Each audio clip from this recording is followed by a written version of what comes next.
एक बार फिर मैं सुनील सर आपका स्वागत करते हैं। क्लास 12 बायोलॉजी है, लेसन 1 है, जीव में जनन पार्ट 5 है और अंतिम पार्ट भी है। और हम लोग इस समय एक्सरसाइज क्वेश्चन कर रहे हैं। क्वेश्चन इसमें 11 से लेकर 18 तक, यानी क्वेश्चन 11 से लेकर के 18 तक इसमें हल करेंगे और इसके साथ ही इस वीडियो के साथ ही आपका ये पाठ भी ख़त्म हो जाएगा। तो चलो बच्चों शुरू करते हैं। देखो बच्चों, क्वेश्चन नंबर 11 है, कहता है कि प्रत्येक पुष्पी पादप के भाग को पहचाने तथा लिखे कि वह अगुणित है या द्विगुणित है। बहुत बढ़िया क्वेश्चन आपका है कि प्रत्येक पुष्पित पादप के भाग को पहचाने तथा लिखे कि वह अगुणित है या द्विगुणित है। तो देखो बच्चों, पहले तो आप लिखिएगा अंडा से, दिख रहे हैं अंडा से आपसे पूछ रहा है, तो आप कहेंगे कि ये द्विगुणित होता है। याद भी होगा अंडा से जो होती है स्त्री में पाई जाती है और ये क्या होती है, द्विगुणित होती है। उसके बाद से परागकोश है, तो जो परागकोश होता है ये भी आपके पुरुष में पाया जाता है और ये द्विगुणित होता है। अंड देखिए ये अगुणित होता है, स्त्री में पाई जाती है। पराग देखिए ये भी अगुणित होता है। नर युग्मक देखिए ये भी अगुणित होता है। और युग्मनज, युग्म का मतलब होता है जोड़ा, तो जब युग्मनज कहेगा तो ये क्या होती है भाई, द्विगुणित होती है। अच्छा, एक चीज़ और यहाँ से देख लेना कि जो अगुणित होता है उसको यन से और जो द्विगुणित होता है उसको 2n से प्रदर्शित कर। अब आ जाते हैं बच्चों, क्वेश्चन नंबर 12 है, कह रहा है कि बाह्य निषेचन की व्याख्या करें और इसके नुकसान बताएं। तो ये बहुत बार आपको थ्योरी में पढ़ाया गया, उसको में भी देख सकते हैं, फिर भी ये क्वेश्चन है तो मैं आपको बता देता हूँ कि जब निषेचन शरीर से बाहर होता है, जब निषेचन शरीर से बाहर होता है तो उसे बाह्य निषेचन कहते हैं। याद करो सब लोग कि जब निषेचन शरीर से बाहर होता है तो उसे बाह्य निषेचन कहते हैं। इसमें नर युग्मक का शुक्राणु मादा युग्मक के अंडाणु से मिलता है। इसमें नर युग्मक का शुक्राणु मादा युग्मक के अंडाणु से मिलता है तो निषेचन संपन्न होता है। तो निषेचन संपन्न होता है। यह निषेचन अधिकतर जल में होता है। देखो बच्चों, बाह्य निषेचन मैंने आपको बताया था कि अधिकतर ये जल में होता है। अच्छा देख लो ध्यान से कि जो बाह्य निषेचन की हानियाँ क्या क्या होती है। तो पहला ही हानि होता है कि निषेचन बहुत कम संख्या में होता है।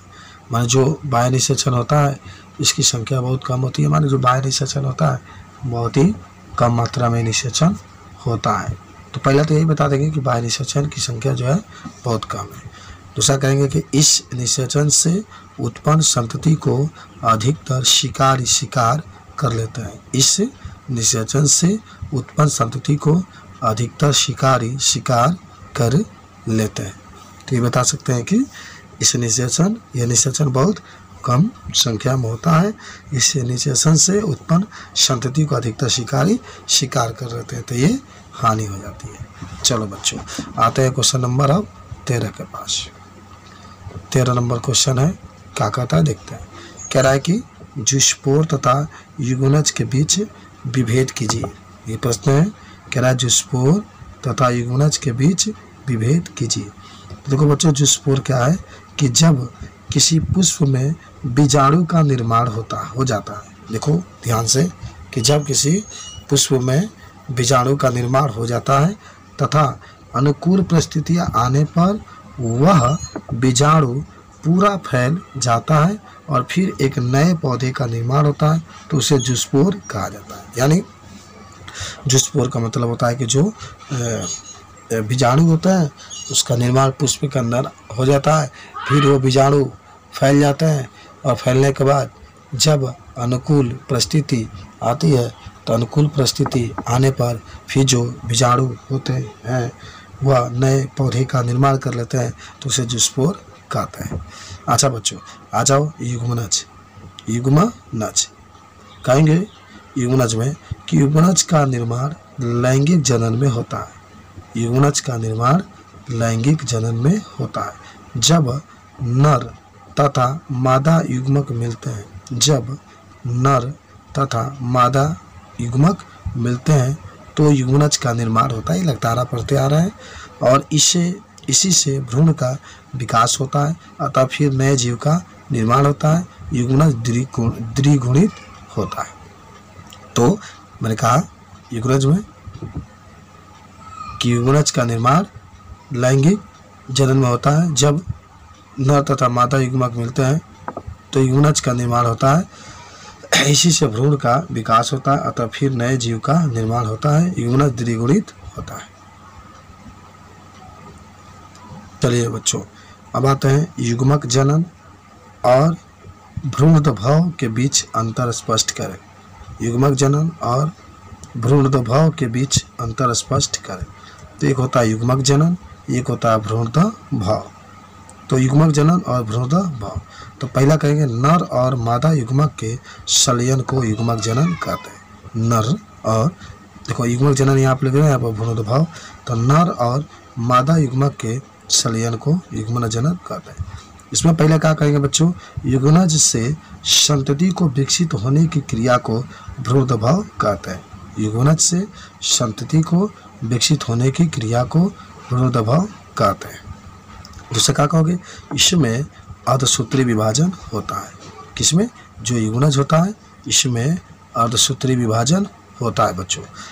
इसमें समसूत्री विभाजन होता है, इसमें समसूत्री विभाजन होता है। भ्रूणोद्भव 3 प्रकार के होते हैं, ठीक है। और युग्मनज जनक 2 प्रकार के होते हैं, शुक्र जनक और एक होता है अंड जनक। इसमें होता है एक निषेचन, एक विदलन और भ्रूण निर्माण होता है, ठीक है ना। अच्छा बच्चों, कुछ चीज़ और मैं बता देता हूँ कि अगर आपसे कोई कहे बच्चों कि शुक्र जनन क्या होता है, शुक्र जनन। अच्छा देखो ध्यान से, शुक्र जनन का मतलब होता है शुक्राणु का निर्माण। शुक्र जनन का मतलब होता है कि शुक्राणु, तब वृषण में शुक्राणुओं का निर्माण होता है, तो ये प्रक्रिया क्या होती है, शुक्र जनन कहलाती है। तो जब वृषण में शुक्राणुओं का निर्माण होता है तो ये प्रक्रिया शुक्र जनन कहलाती है। हालांकि ये प्रक्रिया नर में पाई जाती है। जो शुक्र जनन है ये प्रक्रिया किसमें पाई जाती है बच्चों, नर में पाई जाती है। उसके बाद से देखो बच्चों अंड जनन। अंड जनन, तो अगर अंड जनन पूछे तो यह प्रक्रिया स्त्रियों में पाई जाती है, इसमें अंडाणु का निर्माण होता है। तो जो अंड जनन होता है यह प्रक्रिया किसमें पाई जाती है, तो आप कह सकते हैं यह प्रक्रिया स्त्रियों में पाई जाती है और इसमें अंडाणु का निर्माण होता है। अंड जनन का मतलब होता है कि जिसमें अंडाणु का निर्माण होता है, उसी को हम लोग कहते हैं अंड जनन। तो इस तरीके से ये छोटा सा एक टॉपिक था, शुक्राणु जनन और अंडाणु जनन। अच्छा बच्चों, 15 नंबर क्वेश्चन है कि एक पुष्प में निषेचन पश्च परिवर्तन की व्याख्या कीजिए। बहुत बढ़िया क्वेश्चन है कि एक पुष्प में निषेचन पश्च परिवर्तनों की व्याख्या करें। तो उत्तर में आप लिख सकते हैं कि पुष्प में जब निषेचन पश्च घटनाएं संपन्न हो जाती है तो निम्न परिवर्तन होता है। पहला देखो बाबू, देखो इसमें जो बीजांड वृंत होता है ये बीज वृंत का निर्माण हो जाता है। बीजांड जो वृंत होता है इससे बीज वृंत का निर्माण हो जाता है। दूसरा अध्यावरण, बीज आवरण का निर्माण होता है। अंडाशय से फल का निर्माण होता है। अंडाशय से फल का निर्माण होता है। बीजांड है, बीज का निर्माण होता है बच्चों। बीजांड काय है, प्राय नष्ट हो जाते हैं। तो देखो निषेचन पश्चात जब घटनाएं होती है तो इसमें क्या क्या परिवर्तन होता है हम देख सकते हैं। यहाँ से आ जाओ बच्चों, क्वेश्चन नंबर अब 16 के पास हम लोग चलते हैं।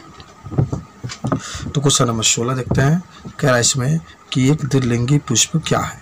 एक द्विलिंगी पुष्प क्या है, अपने आसपास से 5 द्विलिंगी पुष्पों को एकत्रित करें और अपने शिक्षक की सहायता से इनकी सामान्य और वैज्ञानिक नाम पता करें। तो आइए शिक्षक के माध्यम से हम लोग क्या करते हैं, प्राप्त करते हैं। तो द्विलिंगी पुष्प पहले तो ये जानेंगे, बाइसेक्सुअल फ्लावर। जब पुष्प में पुमंग तथा जयंग दोनों उपस्थित होते हैं तो उसे द्विलिंगी पुष्प कहते हैं। जब पुष्प में पुमंग तथा जयंग दोनों उपस्थित होते हैं तो उसे द्विलिंगी पुष्प कहते हैं बच्चों। सरसों है, आप कह सकते हैं सरसों का जो वैज्ञानिक नाम होता है ब्रेसिका कैम्पेस्ट्रिस। सरसों एक देखिए द्विलिंगी पुष्प है, द्विलिंगी पौधा है। इसका जो वैज्ञानिक नाम होता है ब्रेसिका कैम्पेस्ट्रिस होता है। मूली है, मूली का जो वैज्ञानिक नाम होता है रेफिनस सैटाइवस होता है, रेफिनस सैटाइवस होता है। मटर है, मटर का वैज्ञानिक नाम पाइसम सैटाइवम होता है, पाइसम सैटाइवम होता है। सेम है, सेम का जो वैज्ञानिक नाम है डालिकोस लबलब है, डालिकोस लबलब। सेम भी द्विलिंगी पुष्प है जिसका वैज्ञानिक नाम डालिकोस लबलब होता है। अच्छा, गुड़हल है, गुड़हल का वैज्ञानिक नाम हिबिस्कस रोजा सिनेंसिस है, हिबिस्कस रोजा सिनेंसिस है बच्चों। अच्छा बच्चों, आ जाओ क्वेश्चन नंबर नेक्स्ट। देखो क्वेश्चन नंबर हमारे पास कितना है, तो क्वेश्चन नंबर है 17 क्वेश्चन आते हैं। कह रहा है कि किसी भी कुकुरबित पादप के कुछ पुष्पों की जांच करें, मान किसी भी प्रकार के जो कुकुरबित पादप के कुछ पुष्पों की जांच करें और पुंकेसरों और स्त्रीकंसरी पुष्पों को पहचानने की कोशिश करें। क्या आप अन्य एकलिंगी पौधे के नाम जानते हैं? तो देखो बच्चों, उत्तर में आपका लिखा आएगा कुकुरबित पादप एकलिंगी होता है। नर पुष्प में जयांग अनुपस्थित होते हैं, पुष्प में 5 पुंकेसर होते हैं। इनके परागकोश जो होते हैं क्यावृत होते हैं। मादा पुष्प में पुमंग अनुपस्थित होता है। जयांग त्रिअंडपी, युक्तांडपी और एक कोशिकीय होता है। इसको भी आप बता सकते हैं बच्चों। उसके बाद से एकलिंगी पौधा कौन कौन होता है? मक्का होता है जिसको हम लोग जियोमेज कहते हैं, खजूर होता है जिसको फिनिश और सिल्वेट्री कहते हैं, पपीता होता है जिसको कैरिक पपाया कहते हैं, नारियल होता है जिसको कोकस ल्यूसीफेरा कहते हैं। तो कुछ ये आपके एकलिंगी जो पौधे हैं इसके नाम है। आ जाओ क्वेश्चन नंबर 18 और ये हमारा अंतिम क्वेश्चन है बच्चों। क्या कहोगे कि अंड प्रजक प्राणियों की संतानों का उत्तर जीवन सजीव प्रजक प्राणियों की तुलना में अधिक जोखिम युक्त क्यों होता है? व्याख्या करें। देखो रहे नो, अंड प्रजक प्राणियों की संतानों का उत्तर जीवन सजीव प्रजक प्राणियों की तुलना में अधिक जोखिम युक्त क्यों होता है? व्याख्या करें। तो देखो बच्चों, अंड प्रजक पहले हम लोग समझते हैं होता क्या है। अंड प्रजक में मादा अंडा देती है। देखो, अंड प्रजक में मादा अंडा देती है जिससे नए जीव का निर्माण होता है। अंड प्रजक में मादा अंडा देती है जिससे नए जीव का निर्माण होता है। अंडे के ऊपर कैल्शियम कार्बोनेट का खोल होता है, अंडे के ऊपर कैल्शियम कार्बोनेट का खोल होता है। और एग्जाम्पल में क्या कर सकते हैं? सरीसृप, पक्षी वर्ग, मत्स्य, उभयचर सभी अंड प्रजक होते हैं। उसके बाद से अंतिम होता है सजीव प्रजक। सजीव प्रजक जब स्तनधारी बच्चे को जन्म देते हैं तो उसे सजीव प्रजक कहते हैं। जब स्तनधारी बच्चे को जन्म देते हैं तो उसे सजीव प्रजक कहते हैं। सभी स्तनधारियाँ सजीव प्रजक होते हैं। अंड प्रजक का जीवन बहुत कठिन होता है क्योंकि इनके शिशु का अधिकतर शिकार कर लेते हैं। जो शिशु होते हैं वो शिकारी होते हैं, अधिकतर इनको क्या करते हैं? शिकार कर लेते हैं। इसलिए जो अंड प्रजक जुझारी होते हैं इनका जीवन क्या होता है? जोखिमों से भरा होता है। तो चलो बच्चों, ये पाठ आज समाप्त होता है। धन्यवाद।